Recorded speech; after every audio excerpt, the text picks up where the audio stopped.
Okay, good afternoon, everybody. Good afternoon. So last week the topic was scheduling the bris, and soon afterwards, Avi's wife gave birth to a boy.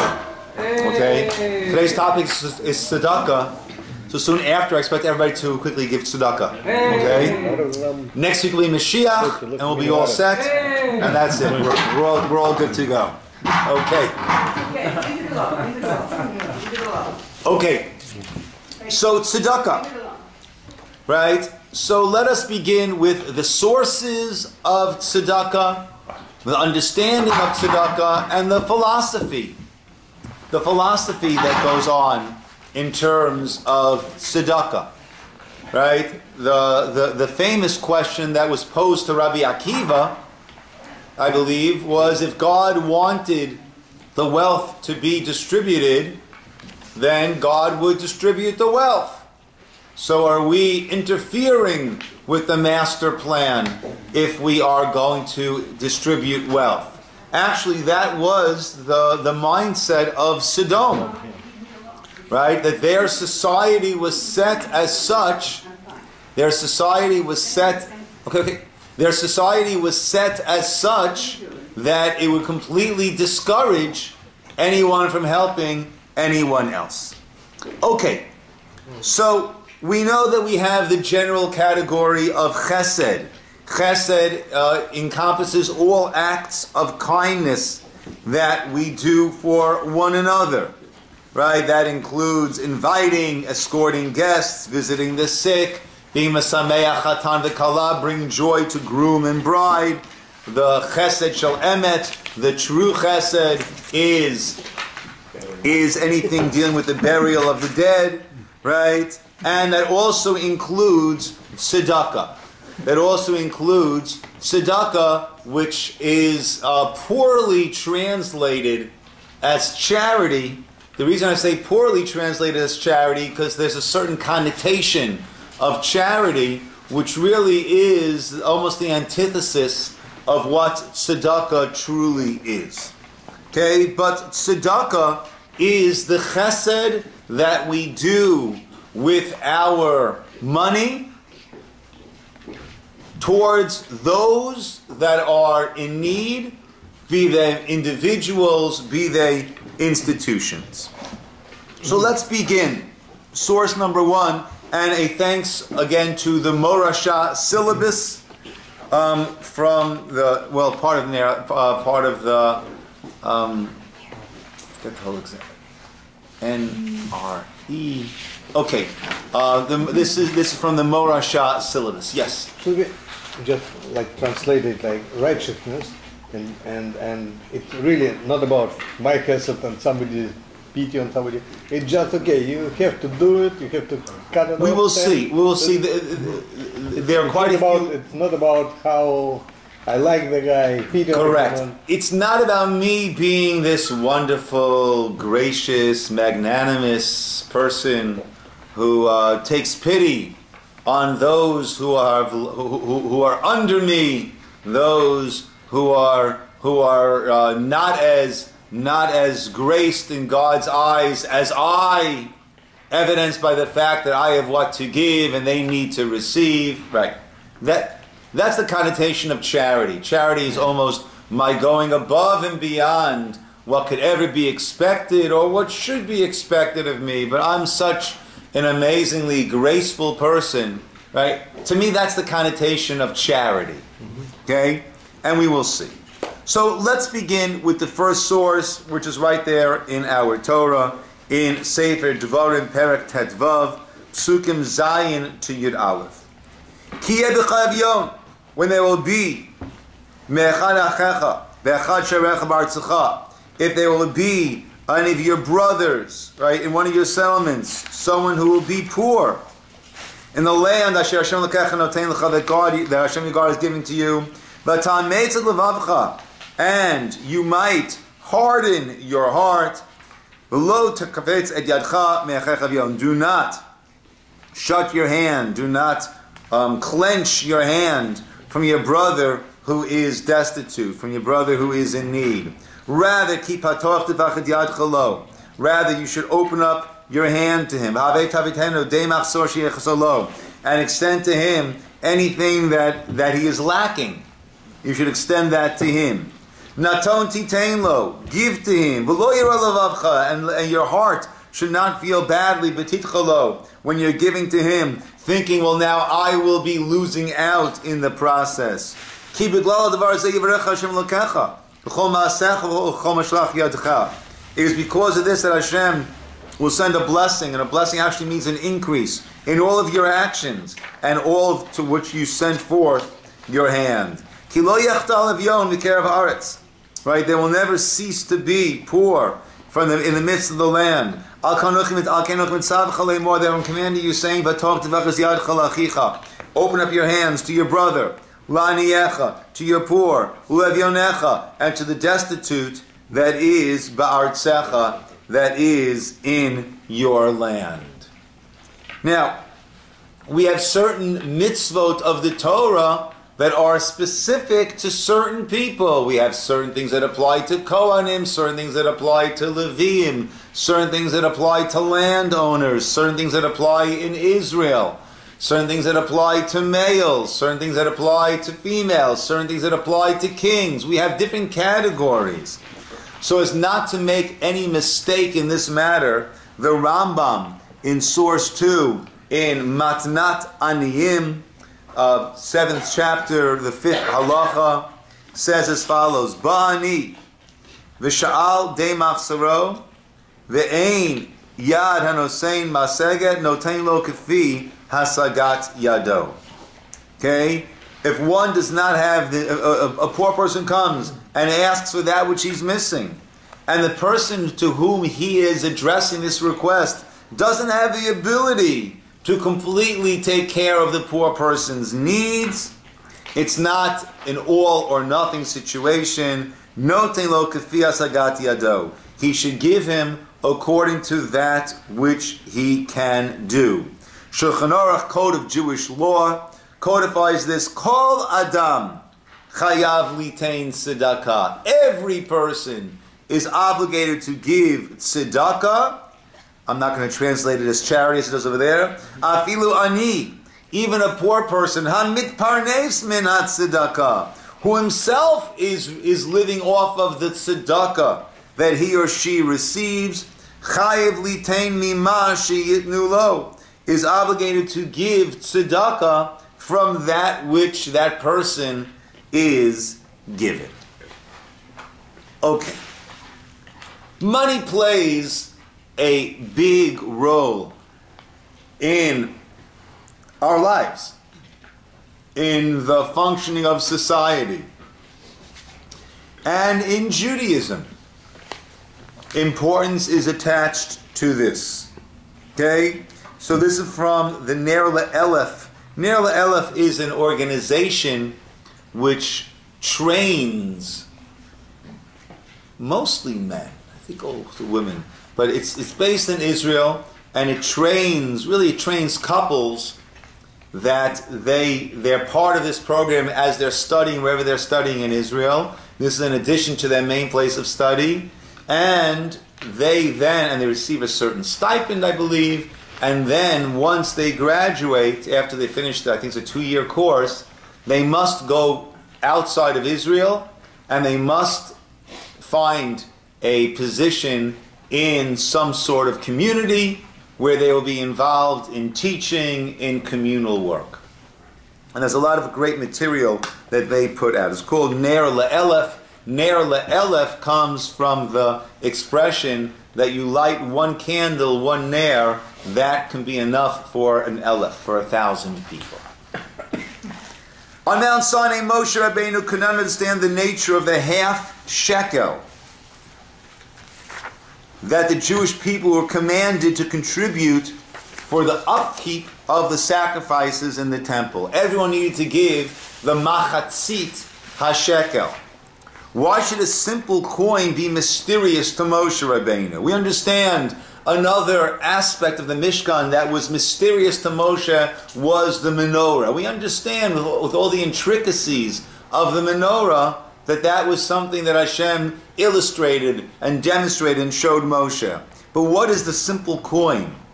Yet the very fact that the Torah itself introduced currency as part of our mitzvah package, meaning the way we serve God, would seem to tell us that money is something which has its roots in some form in the original Torah in heaven at the highest of spiritual levels.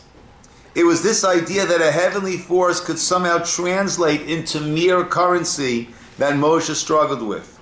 The coin God showed to Moshe was made of fire, so the money is one of the primary passions of this world, right? Fire represents a passion. Money is such an overarching aspiration because people see it as the means to obtaining all their other desires. In the Shema, money is referred to as b'chol ma'odecha, all of our ma'od. What does ma'od mean? Very. Much, very. All of our very much. The Hebrew word ma'od has the same letters as the Hebrew word Adam, but the letters are in the wrong order. Adam is in ascending order. Aleph 1, Dalet 4, Mem 40. Ma'od is not in order. Money, like man himself, lends itself to more and more without end. But whereas man's infinite potential is rooted in spirituality, money pulls one into increasing materialism. The sages ask if the Shema already said B'chol nafshecha, which means you have to serve God even when He's giving up your life. The words B'chol ma'odecha, right, to serve God with all of your belongings, is seemingly redundant. If you have to give up your life for God, certainly you give up your money too. But astonishingly, the Gemara answers there are people who love their money more than their lives. The wealthy never seem to be satisfied with being millionaires or even billionaires. We are driven to earn more and more by some force which controls us. In this context, the Torah, in its introduction to Hilchot Tzedakah, writes, Uma'od ma'od, very much, must the person be careful, b'chol mitzvot aseh, b'chol mitzvot aseh. He has to be so careful with this mitzvah tzedakah more than all of the other positive commandments, because there is such a drive that we have telling us don't share. The Torah only uses the words ma'od, very much in a few places. Several of them having to do with monetary affairs. The Prisha, one of the commentaries, one of the poskim who writes on the Torah Shulchan Aruch, says it's because we have an exceptional Yetzer Hara, an exceptional drive when it comes to money matters. Alternatively, Rav Hirsch comments that man actually possesses a kind heart. We are commanded not to suppress that natural expression. Two different ways of viewing it. If man can reach a level of serving God with all of his ma'od, he can subsequently reach a total love of God. That's because money is a part of the world that God gave man with which to serve Him. Man must take all of his very much and use it to get closer to God. When we look deeper, we see that the money of the righteous is more beloved to them than their body. The source of this is Jacob, Yaakov Avinu, who reached a level of truth, conquered all desire for anything that was not eternal. Yet, we see Yaakov going back to retrieve small utensils that he had forgotten. This portrays that the value of money and the material possessions it purchases lies as a means rather than an end. Yaakov understood that if God had given him this, even if it seemed to be a paltry amount, then that must be utilized for his spiritual growth. The correct use of money is an opportunity, a challenge to make the right choices and emerge more holy. Rabbi Dr. Twersky tells a great story of a person who came to see a therapist. The therapist said, "Why are you here?" The person said, my family insisted that I come see you. He said, "Okay, why did your family insist that I come see you, that you come see me?" And he said, "Because I love pancakes." So Twersky, or the therapist, said, "I also love pancakes. There's nothing wrong with loving pancakes. That's not a reason to see a therapist. I love pancakes too." And the guy's eyes lit up and said, "Oh, you do? You've got to come to my house. The whole second floor of my house is filled with pancakes. Every room is filled with pancakes. The floor space everywhere is filled with pancakes." Right? And clearly we've crossed the line. Right? In other words, pancakes is something that tastes good and a means of sating our hunger, our appetite, or as a little bit of a treat. But when it becomes an end in and of itself, then that is a sickness. Now we could laugh at the pancakes, but when it comes to money, we are all, or very often, we are in the same boat. Money is meant to be a means a means towards living, a means towards serving God, and when that means becomes an end in and of itself, then that is bordering on the need of a therapist. But that is a struggle that we have, that he is addressing over here. Is it on the point, or is it off? Oh, it was money, the means to do something, for example, to send your kid to your child to day school. Yes, absolutely. Okay. Now, the overriding question of tzedakah, as I mentioned when we first began looking at the philosophy of Sodom and Amorah, Sodom and Gomorrah, is why did God create a world with all of these disparities? And why is there a need? And does the state of the world indicate the will of God to be as it is in that state of disparity, which would seem to dispel the notion of this idea of giving tzedakah. So Rav Foyer, this is from the Tzedakah Treasury of Art Scroll. This is source number 5, I believe, for all of you. God has no lack of resources. He could easily have created a world of universal wealth, wherein everyone was wealthy and no one was poor. Why did he not do so? The question was posed to God by King David, David HaMelech. The Midrash records the following dialogue based on a verse in Tehillim. David said to Hashem, "Equalize your world.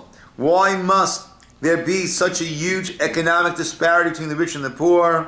God replied, "If I make all people economically equal, who will practice kindness and charity?" Okay, let's understand this. Right? Oh, so does that mean that I've got to go through the travails of poverty in order that you can practice kindness and charity? Rabbi Yerucham of Mir explained, God did not create the precept of charity because he saw that there were poor people in the world who needed help. Rather, the exact opposite is true. God purposely created poor people in order to give people of means an opportunity to fulfill the mitzvah of tzedakah. A world devoid of opportunities to show kindness to others is inconceivable. Compassion is the purpose of this world. So let's understand. All right, philosophically, let's take it a step further.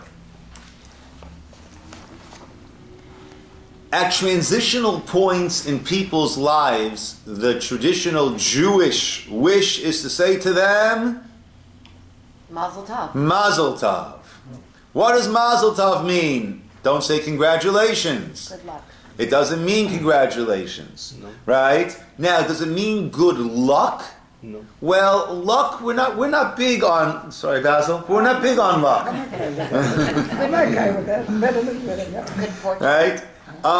So mazal actually comes from the root of zal, nozel is to flow. And mazal means that which flows should be tov, should be good. The idea of that which flows means is referring to that which a person endures in life not based upon their actions. Right? A person is sick. Right? And we're not talking about something that that a person was chain smoking, putting tar and nicotine in their lungs for 40 years, and then surprise, they're having some problems with their lungs. We're talking about diseases that are not brought on to us. We're talking about predicaments of families that people are born into. Life is filled with majority of things that we don't control. Our reaction we control, but the predicament is not something that we control. That is something that is nozel, that flows down to us from up above. Why? That God knows. God knows what our neshamot are, who our neshamot, who our souls are, what they are, what it is that we need to endure in order to maximize ourselves as human beings. All of that is what is called mazal, that which flows down. Our wish that we give to a person is that they should have a mazal that is tov. They should have that their arena of service to God and challenges should be of those who are the givers and not those who need to be receiving, of those who are healthy and share their health and share their abilities with others, and not those who are unhealthy, etc., etc., etc. So why this person or that person is in that particular situation, that is part of that mazal, which we don't want to call luck. It's luck in that it's not our actions that bring it on, but it's not luck in that it is haphazard and just, that's just what happens. It is divinely orchestrated. Therefore, this world, as God, Olam Chesed Yibaneh, as this world exists as a result of God's kindness, so too, it's funny. Every time, every once in a while, I have this thought. Last night I was in Ralph's with my daughter and wife. We were in San Diego, so we were getting a nice kosher sandwich after visiting Devora in the Ralph's there, right? And you're just looking at everyone, going around their life and all these, and the supermarket is set up so beautifully, all the shelves, everything like that. And you just stop for a second and think, this is not a whole street, this is just a street. Sorry. But you stop for a second and think, this whole world is orbiting now at how many thousands of miles a second, right? We're hurtling through space, twisting. It's like this crazy roller coaster ride. As we're hurtling through space, we're also spinning. And we just take for granted that this existence, right? It's astounding. We're traveling as we're sitting here, holding our cups, right? If I may dazzle for a second, right? And it's not even moving. It's perfectly level, except for my little bit of a shake. And we're hurtling through space at a speed of thousands of miles a second. And we're just so very nice and calm. And just assuming all this is going to, of course, all of life is just so astounding.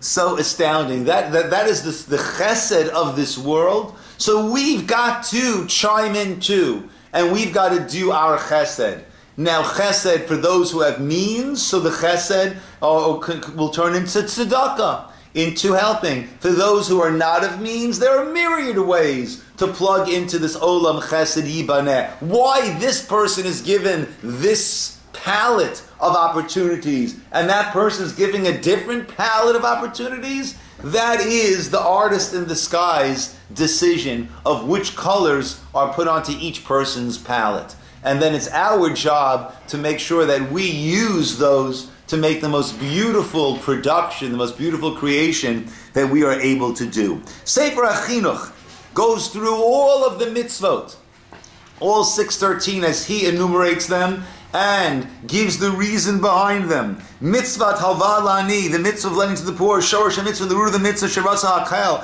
liot ruach mulumadim urgalim midas chesed. The God, the Lord wanted that His creations should be learned and accustomed to this midah of kindness and rachman and compassion. Kihi midah mishubachas. This is a very praiseworthy attribute.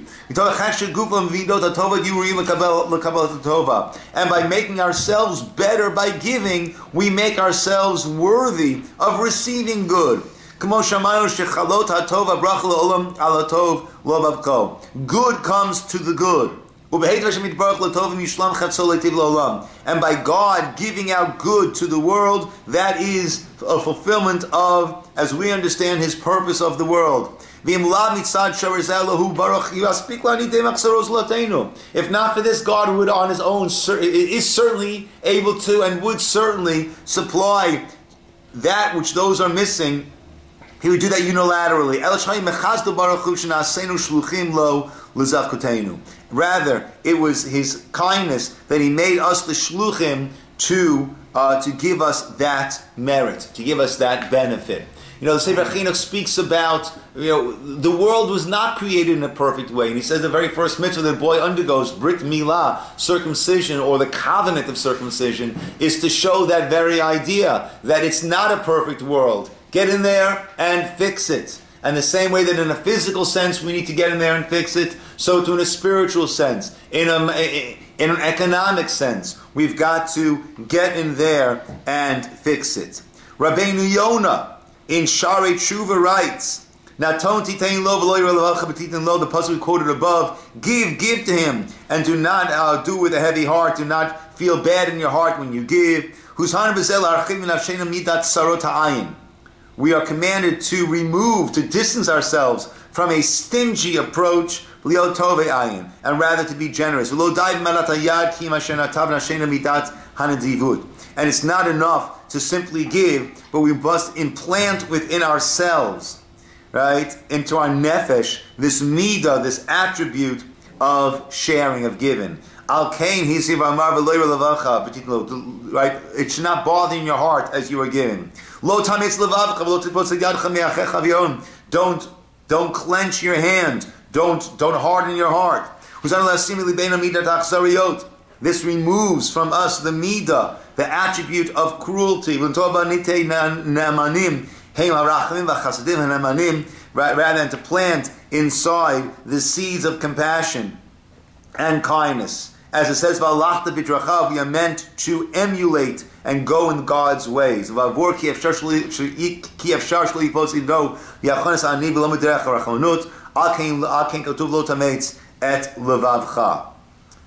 where the Torah only says do not close your hand, then you could give a gift even if it's resentful. The Torah says no, do it with an open heart. Understand how you yourself, right, there, right, as the expression goes, there but for the grace of God go I.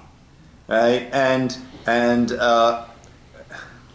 we say the midah of Avraham was not simply seeing what the other person needs or wants, but thinking, if I were in that position, what is it that I would need? What is it that I would want? And something that I try to do is when someone's approaching me, I try to visualize the switching of seats. Visualize that person's sitting behind my desk, and I'm sitting after having just walked into the office, and I'm making the request. How would I feel, and how would I like to be treated? Right? Not just thinking how do I think that person would want to be treated. Take it a step further. It's you there. How would you want to be treated in that situation?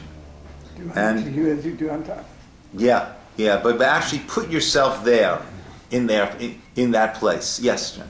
So, God forgive me, but it does not logically entail that you would have to do away with tzedakah if there are no indigent people. If everybody had at least a roof over their head, because there would still be money raising for day schools, for synagogue, to try and restore the Beit HaMikdash. There would still be for arts organizations, for medical organizations. I hear what you're saying. Let's see the next source. Also there would still be kindness, I hear what you're saying. Let's see the next source.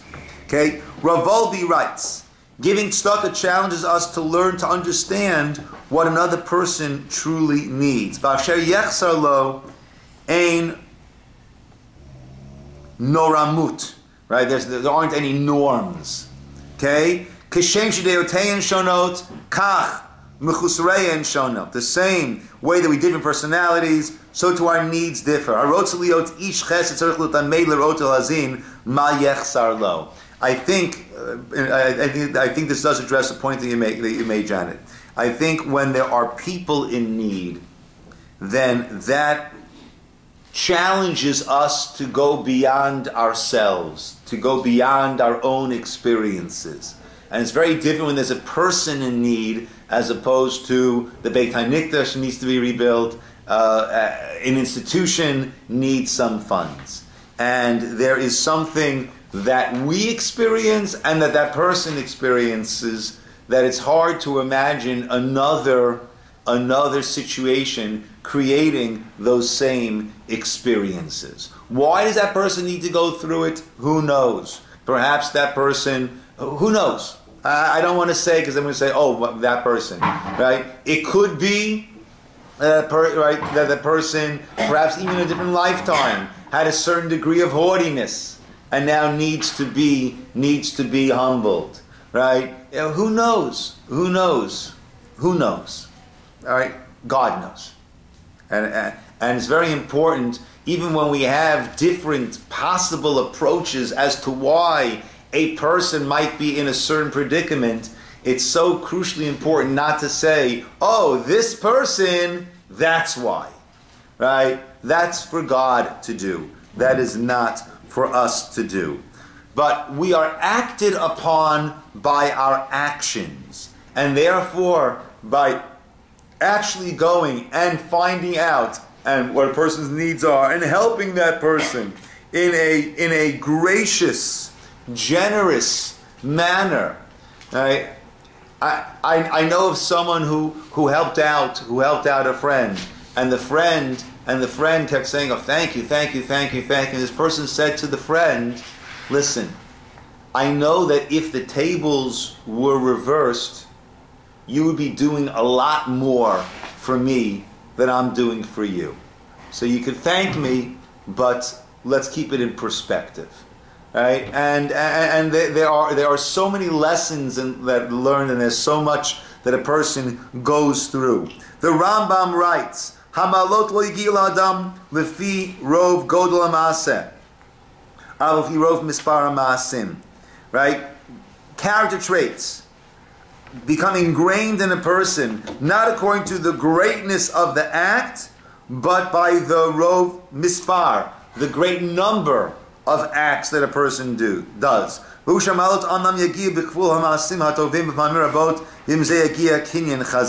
By doing it multiple times, a person then acquires it, that becomes a part of the person. Not when you do one great act. By one act, even a big act, will not acquire that. Hamashabo, the parable, if a person has 1,000 gold coins to give out, and he does one act of giving 1,000 gold coins to that one person, and to other person or people he does not give anything at all, he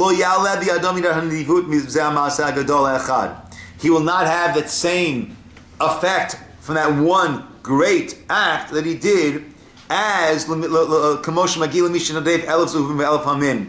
a person who gave out a gold coin, a gold coin, a gold coin, a gold coin, 1,000 gold coins, 1,000 times. There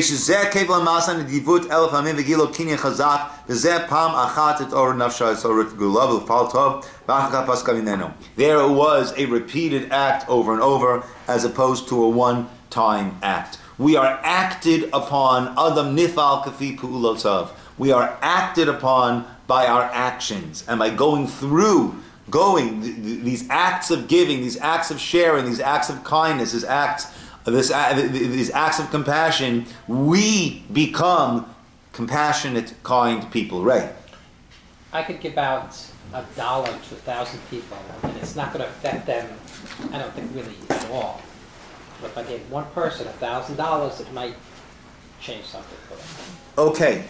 Now, that's not to say that one shouldn't give $1,000 to a person. The person is in need. A person needs to make their accounting and see where will it be best. But Right. But the point that Rabbi is making is, understand that you are acted upon by your actions, and with all other factors being equal, it'll be preferable to give 1,000 ones than to give 1,000. Okay?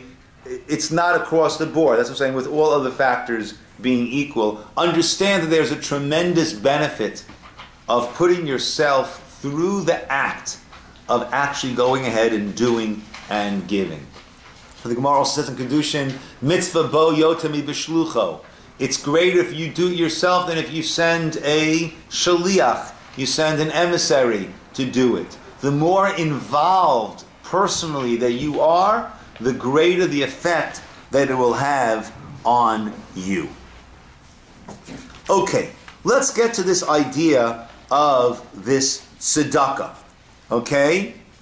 Right? The Rambam writes that the root, well, it's clear, the root of the word tzedakah is tzedek. tzedek means justice or righteous, meaning that which deserves to be done. And we think, when we think of the word charity, that seems to be something nice and good, going above and beyond, right? But tzedakah is not just a nice thing to do. It is an obligation. So how do we understand this tzedakah term? So Rav Mordechai Becher in his Gateway to Judaism, an excellent book that is on the required reading for those who are in a conversion process. Unfortunately, there is no required reading list for those who are Jewish, right? But I would certainly, I strongly recommend it. The Hebrew word tzedakah is usually translated as charity. There's a crucial difference between the two concepts. When we understand the word tzedakah, we learn a profound lesson about the Jewish attitude toward giving. The root of the word tzedakah is tzedek, which means justice or righteousness. The word charity carries intimations of benevolence. When we give tzedakah, we do not believe that we have gone above and beyond the call of duty. Rather, we simply fulfilled the demands of justice. We've done the right thing. I would take it a step further, not just the right thing. We've done that which we are obligated to do. This belief is based on the concept that everything we possess is a gift from God, and He has specified that we should share it with others. Surely if we share this gift, we cannot claim to be doing anything extraordinary, merely that which is morally correct. Right? I like to compare it to a bank teller. Right? So the bank teller feels, oh, I'm such a good guy. I'm such a generous, amazing human being. I spend my day giving out money to people. I make them so happy. I am clearly God's gift to humanity. Sir, sorry, wake up call. Right? It's not your money. And the idea being that God will give us more than is ours in order to make us the representative who is meant to distribute it. Now, if the bank teller gets somewhat delusional and decides, I've given out too much today, I'm not giving out anymore, I don't care what paper the person has, I don't care what his bank account says, I've given out enough today, then what happens to that teller?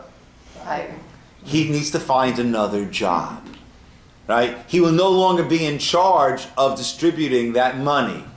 And, as the Chavetz Chaim writes in his Avas Chesed, I believe, over there, right? So too, if a person decides they're not going to be giving their tzedakah, and in subsequent weeks we're going to be, like this is part one of a bit of a series, right? The idea of maaser, the idea of giving 1/10, right? If a person doesn't do that, then the person is certainly running the risk of God saying, well, maybe you won't be the teller anymore, right? And maybe the 9/10 that we receive is in order to give out that 10%. So it's not a matter of God will hold back the 10%, but who knows?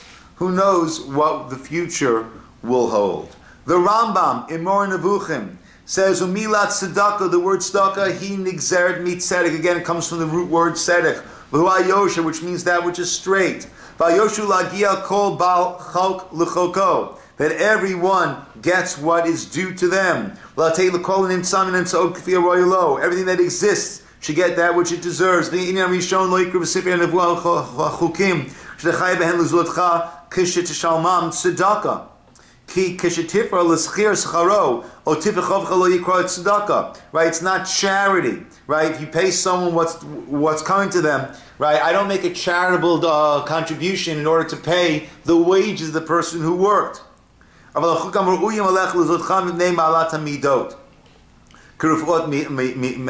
machas l'kol lachutz yikarei tzedek. Neizeh amar b'shamat hamashkon u'lecha tiyeh tzedakah. Okay, when we give a hired laborer's word is to pay a debt, it's not an act of tzedakah. We do perform an act of tzedakah when we fulfill our duties towards our fellow men. These duties develop within us a virtuous character when we heal the wound of the sufferer. Thus, the Torah says, if you consider it tzedakah for you. Okay, so therefore, right, it is justice and righteous to give that person what they deserve. It is a justice and righteousness for changing ourselves and making ourselves into the human beings that we are supposed to be. As the Rambam continues, it says,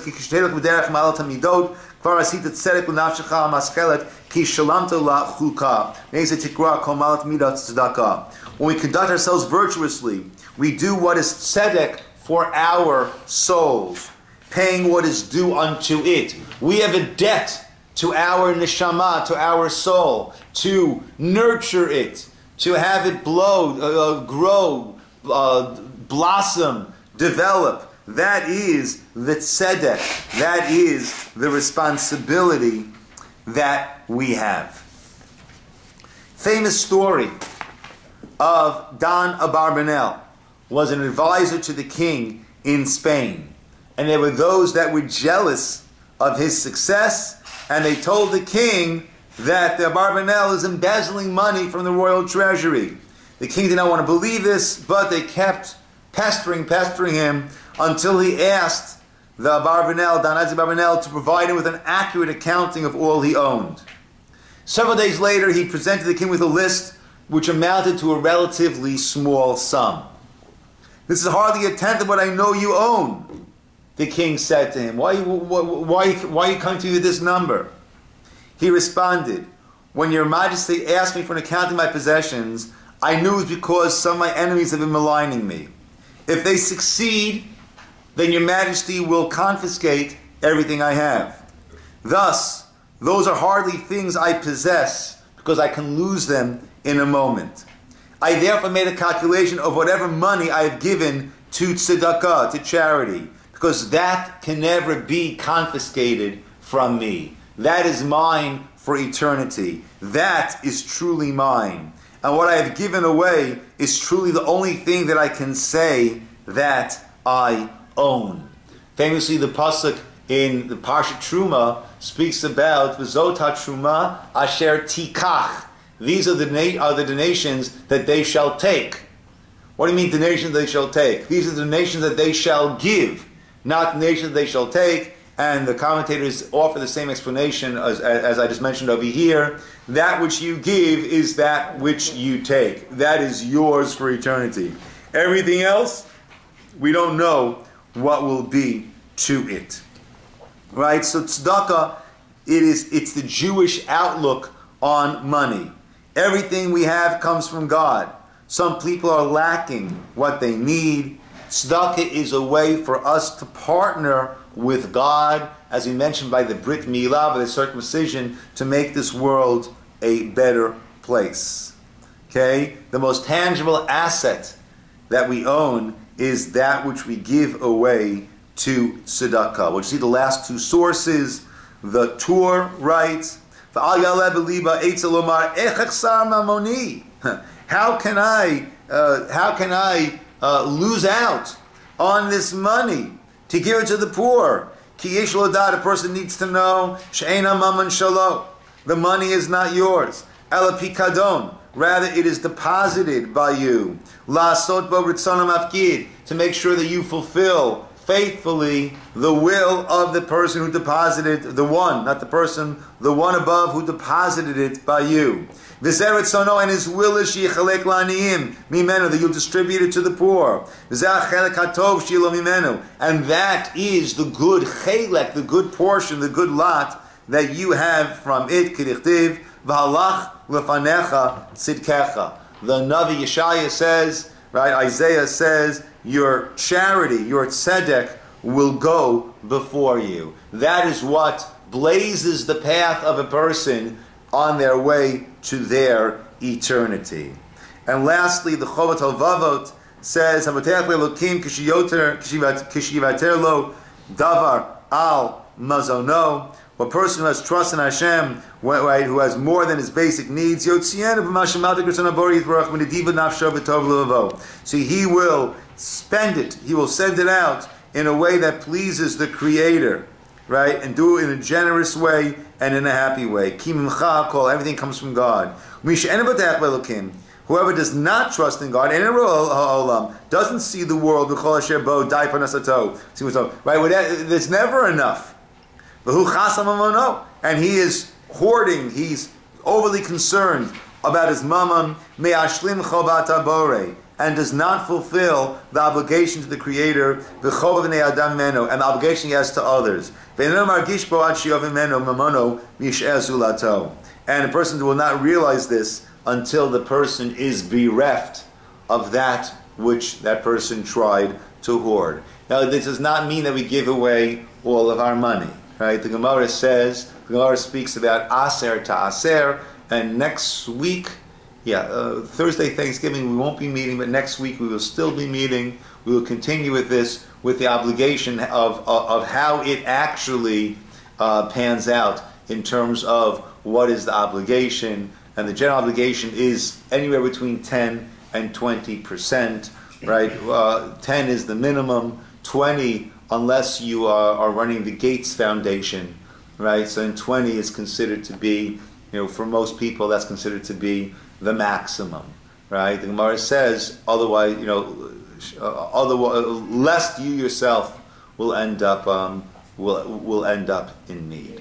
Okay, and there's giving and there's lending. There are many ways to do this, and there are priorities of who it's best meant to go to. And the calculation for working people, paying taxes. It's certainly post taxes. It's certainly post taxes. It's what you're taking home. Yes.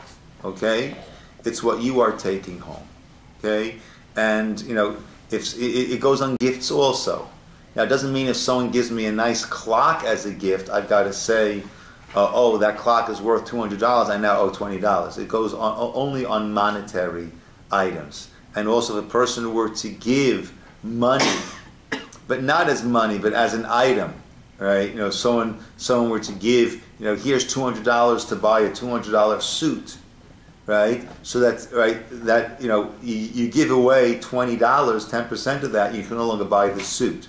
That was considered as if he gave that item, right? He gave you the item so you can choose, right? But so we're talking about money. We're talking about money, not items. We're talking about after taxes. Okay, we're not talking about after expenses.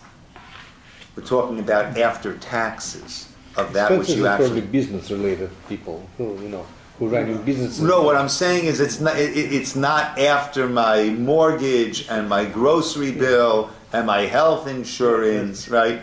Right.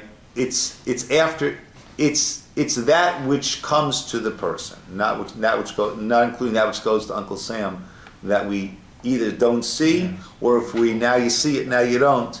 We have to cough it up at a later point. Mm-hmm. Yes, Linda. Is tzedakah considered only money as a gift? Chesed goes beyond. Tzedakah is money. Okay. Yes. Now, a person could also, their tzedakah could be they could donate their time, which has let's say a person is just making it, right? But they're a music teacher. If they're going to take 10% of what they earn from teaching music, right, they're not going to really have enough.